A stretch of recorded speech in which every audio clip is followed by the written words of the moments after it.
Oke, bismillahirrahmanirrahim. Assalamualaikum warahmatullahi wabarakatuh. Waalaikumsalam warahmatullahi wabarakatuh. Hamdan wa syukran lillah amma ba'an. Yang terhormat kepada Dr. Asep Abdurrahman MA selaku dosen pengampu mata kuliah evaluasi pendidikan, dan tak lupa rekan-rekan sekalian yang kami banggakan.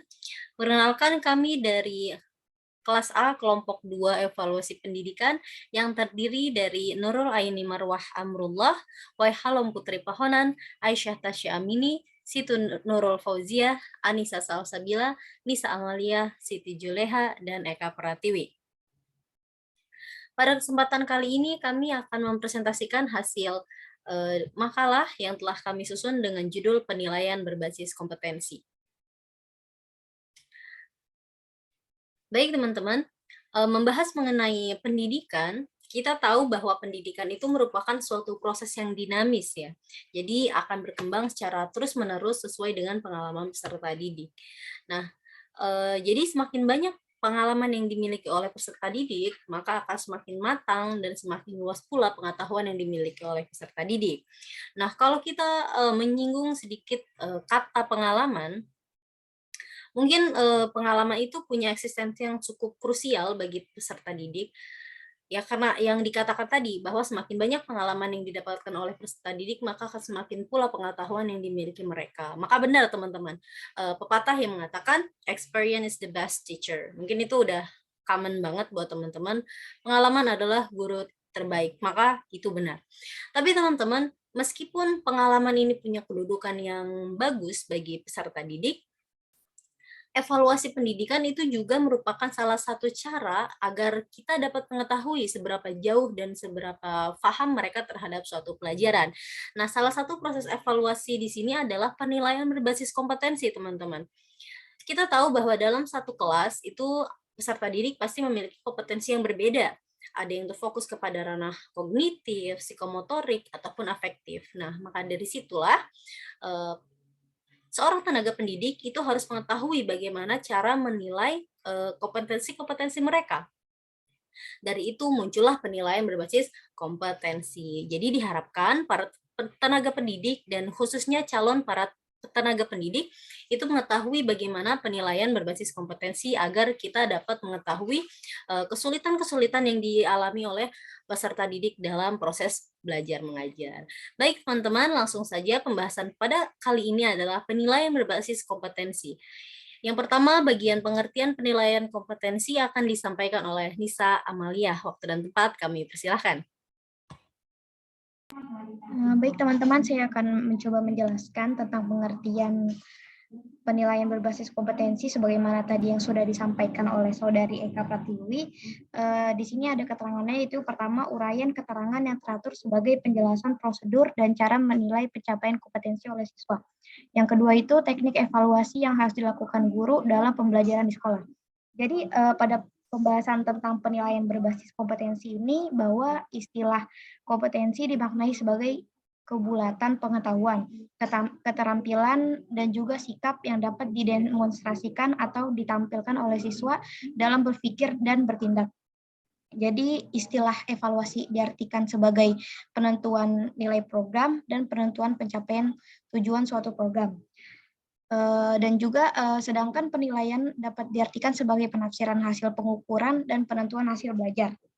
Oke, next. Slide-nya diganti. Ini udah slide selanjutnya. Nah, selanjutnya itu pengertian penilaian berbasis kompetensi, yaitu uraian keterangan yang teratur sebagai penjelasan prosedur dan cara menilai pencapaian kompetensi oleh siswa.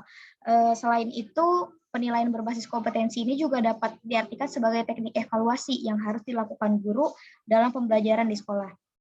Nah, di sini diterangkan bahwa untuk mengetahui tingkat pencapaian kompetensi, guru dapat melakukan penilaian melalui tes dan non-tes. Tes meliputi tes lisan, tertulis, bentuk uraian, pilihan ganda, jawaban, singkat, isian, menjodohkan, benar, dan salah.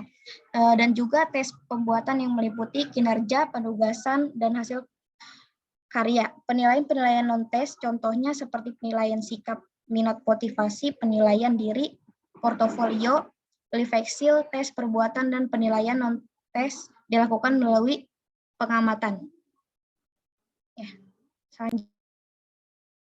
Oke, baik. Terima kasih kepada Anissa Amalia atas atas penyampaiannya mengenai pengertian dari penilaian berbasis kompetensi. Selanjutnya adalah tujuan dan fungsi dari penilaian berbasis kompetensi. Baik, pembahasan pertama mengenai tujuan dari penilaian berbasis kompetensi yang akan disampaikan oleh Waihalom Putri Pahonan. Kepadanya kami persilahkan. Baik, di sini saya akan menjelaskan tentang tujuan dan fungsi. Terlebih dahulu saya akan membacakan ya.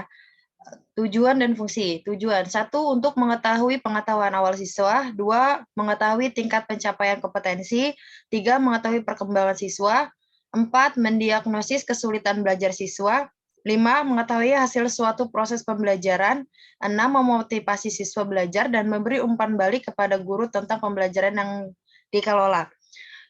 Di sini untuk poin-poinnya, untuk mengetahui pengetahuan awal siswa, biasanya seorang guru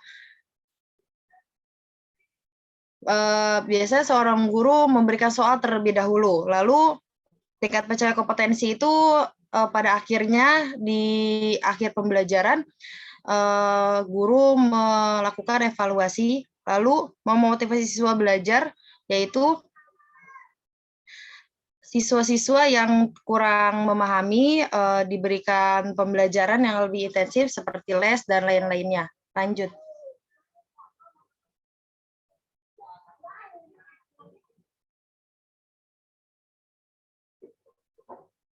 Oke, baik. Terima kasih kepada Saudari Putih atas penyampaiannya. Selanjutnya adalah mengenai fungsi dari penilaian berbasis kompetensi yang akan disampaikan oleh Aisyah Tasya Amini. Kepadanya kami persilahkan. Ya, selanjutnya ada pun fungsi penilaian berbasis kompetensi. Yang pertama itu sebagai bahan pertimbangan dalam menentukan kenaikan kelas. Kedua, ada umpan balik dalam perbaikan program pengajaran. Ketiga, ada alat pendorong dalam meningkatkan kemampuan peserta didik. Dan keempat, ada sebagai alat bagi peserta didik untuk melakukan evaluasi terhadap kinerja peserta bercermin diri, yaitu introspeksi diri.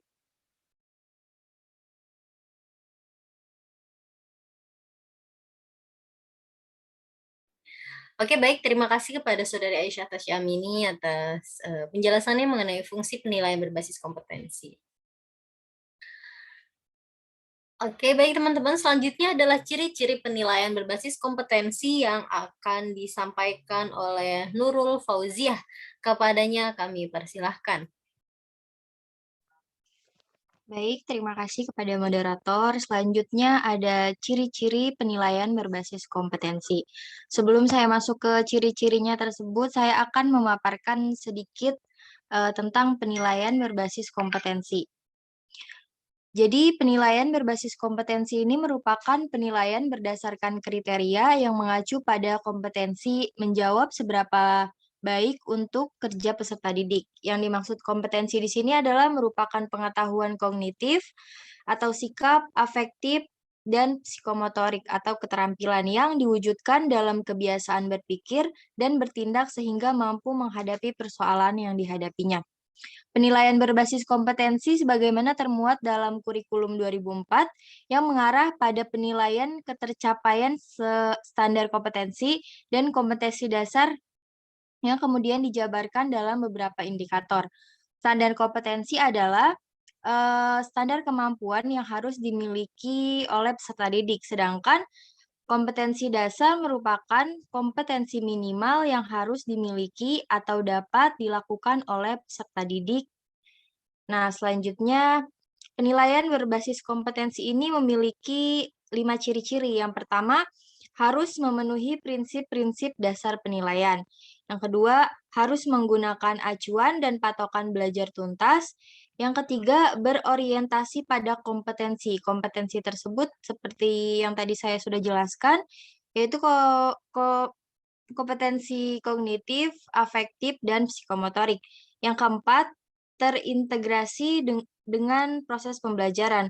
Dan yang terakhir dilakukan oleh pendidik dan peserta didik. Jadi penilaian berbasis kompetensi ini bukan hanya dilakukan oleh pendidik saja, tapi peserta didik juga ikut serta dalam penilaian berbasis kompetensi ini. Terima kasih. Baik, terima kasih kepada Nurul Fauzia atas penyampaiannya mengenai ciri-ciri penilaian berbasis kompetensi.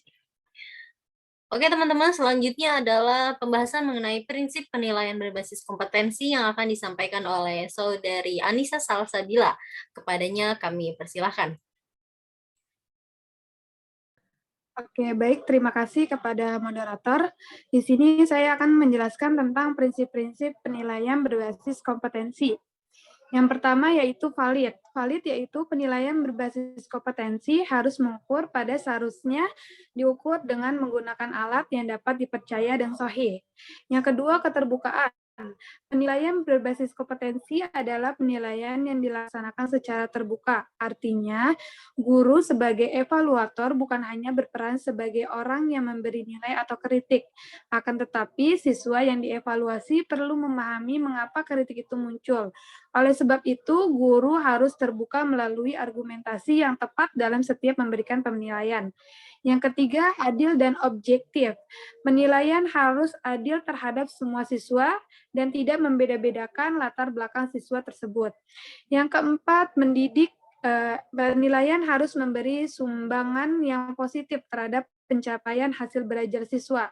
Penilaian ini dapat dirasakan sebagai penghargaan yang memotivasi bagi siswa yang berhasil dan sebagai pemicu semangat siswa yang kurang berhasil. Yang kelima, berkesinambungan, yaitu penilaian dilakukan secara berencana, bertahap, teratur, terus-menerus, dan berkesinambungan untuk memperoleh gambaran tentang perkembangan kemajuan belajar siswa.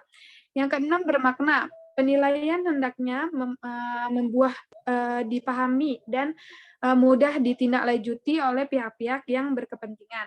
Yang ketujuh, berorientasi pada proses dan hasil. Penilaian berbasis kompetensi bertumbuh pada dua sisi yang sama pentingnya, yakni sisi proses dan hasil belajar secara seimbang. Penilaian berbasis kompetensi mengikuti setiap aspek perkembangan siswa, bagaimana cara belajar siswa, bagaimana motivasi belajar, sikap, minat, kebiasaan, dan lain sebagainya. Dan pada akhirnya menilai bagaimana hasil belajar yang diperoleh oleh siswa tersebut. Oke, sudah itu saja prinsip-prinsip evaluasi. Baik, terima kasih kepada Saudari Anissa Salsabila atas penyampaiannya mengenai prinsip penilaian berbasis kompetensi.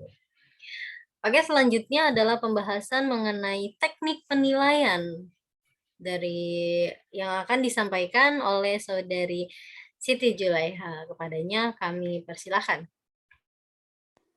Oke, baik. Moderator, terima kasih.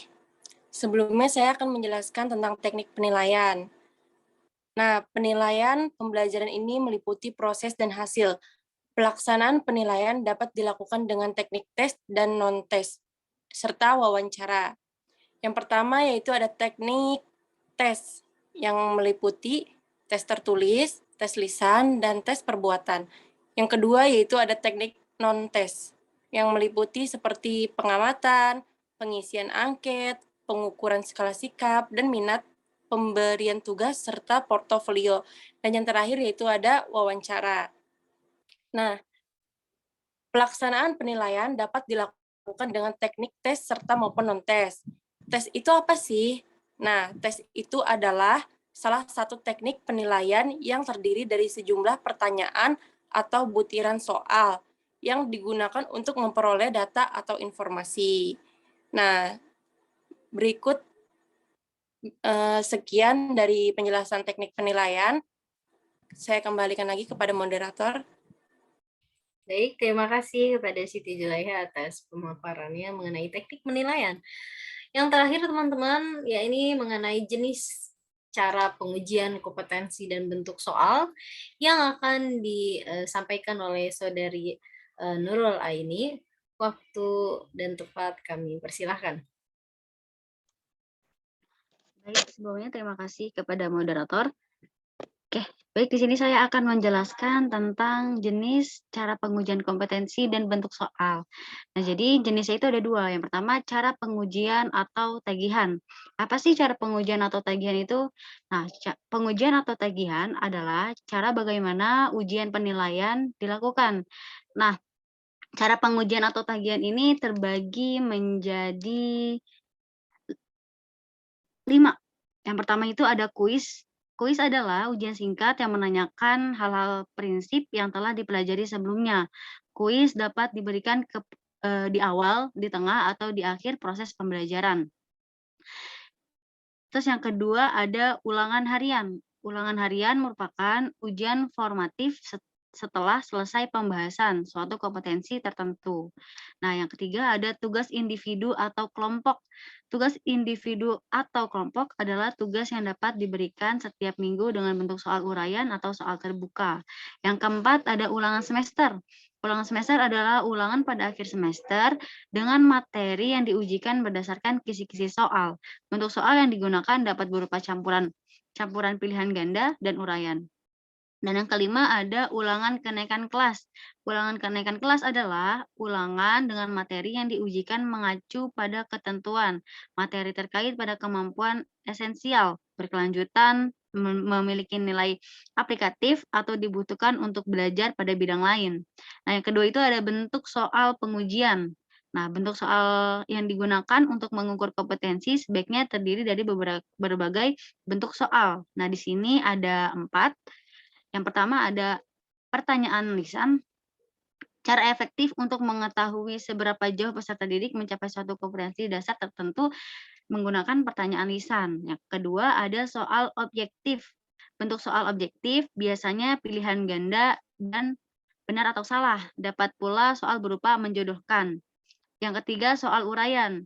Soal uraian menuntut peserta didik untuk menggunakan respon atau langkah untuk menggunakan respon, atau menguraikan langkah untuk memperoleh jawaban tersebut. Nah, yang keempat, soal terbuka. Soal terbuka merupakan soal yang mempunyai lebih dari satu cara untuk memperoleh jawaban yang benar dan menuntut peserta didik menemukan jawaban itu beserta syarat khususnya. Mungkin itu saja yang dapat saya sampaikan. Saya kembalikan kepada moderator.